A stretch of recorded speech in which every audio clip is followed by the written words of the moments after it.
Okay, here's something to think about. When it comes to design, do we just, follow along with the latest trends, or can we actually maybe shape what's coming next? That's a great question. It is, isn't it? Yeah. And it's exactly what we're diving into today with INTERPRINT's IP25 initiative. Mhm. We've got some really interesting material here. Absolutely. And looking through these sources, IP25 is clearly positioned as much more than just dropping a new set of decors. Okay. It's really framed as an invitation, almost a challenge, to fundamentally rethink how we approach interior design. It feels like we're going on a bit of an expedition here, looking at how they're pushing into the future of decor surfaces. The materials definitely suggest some bold thinking, a different approach. Absolutely. INTERPRINT, they have this reputation for innovation, right? And IP25, which seems really spearheaded by their global director of marketing and design, Stefan Philibek, and his team, it feels like a focused move away from just, well, trends. So the core idea, the sort of mission statement coming through in the sources is, what if decor design actually created new perspectives rather than just reacting to trends? Exactly that. The sources paint IT25 not as a one-off thing, but a whole year-long process. It's active, full of ideas, experiments, actions, events. It kicked off with their open house event, but that was really just the starting point.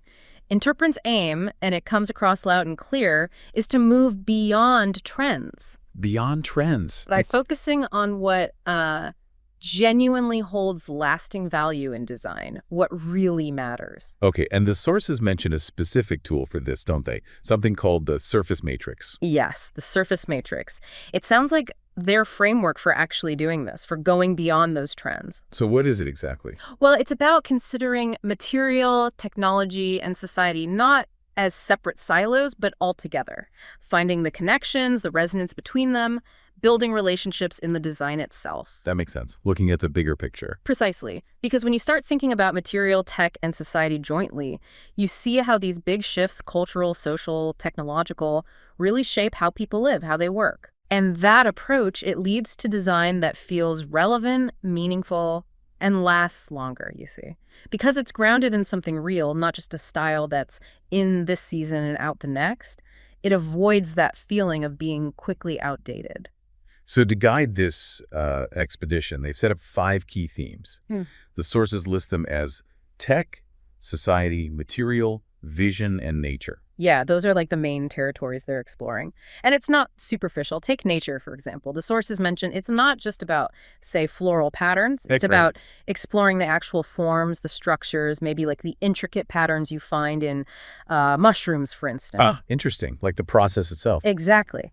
That example shows how design can come from understanding a process like how things grow or decay in nature, not just copying a final look or sticking rigidly to a plan. And the sources really highlight bringing different people into this mix. Artists, scientists, philosophers. It seems key. Definitely. That multidisciplinary angle brings fresh eyes, doesn't it? New ways to look at these themes and hopefully break out of that cycle of just chasing the next trend. It's about getting to design with real character. Real relevance. That's the goal. So the result isn't just about how something looks on the surface. It's about embedding meaning, creating character in spaces. And this way, you can blend things, classics, new innovations, maybe even some current trends if they fit into something unique and, well, enduring. The whole journey officially started with the IP25 open house, right?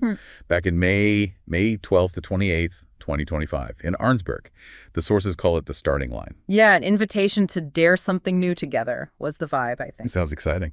But like we said, it didn't end there. IP25 is very much presented as this ongoing thing. They're actively searching, researching, developing what's next for design concepts. It's a continuous process. So for anyone listening who wants to follow this creative year, see what emerges, how can they do that? The best way, according to the sources, is to head over to the IP25's website.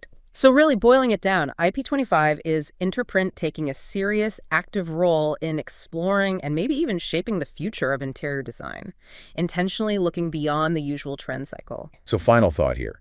If design really can shape how we see the future instead of just reflecting today, what kind of future do you want to see created in the spaces you inhabit? Something to think about. Stay curious.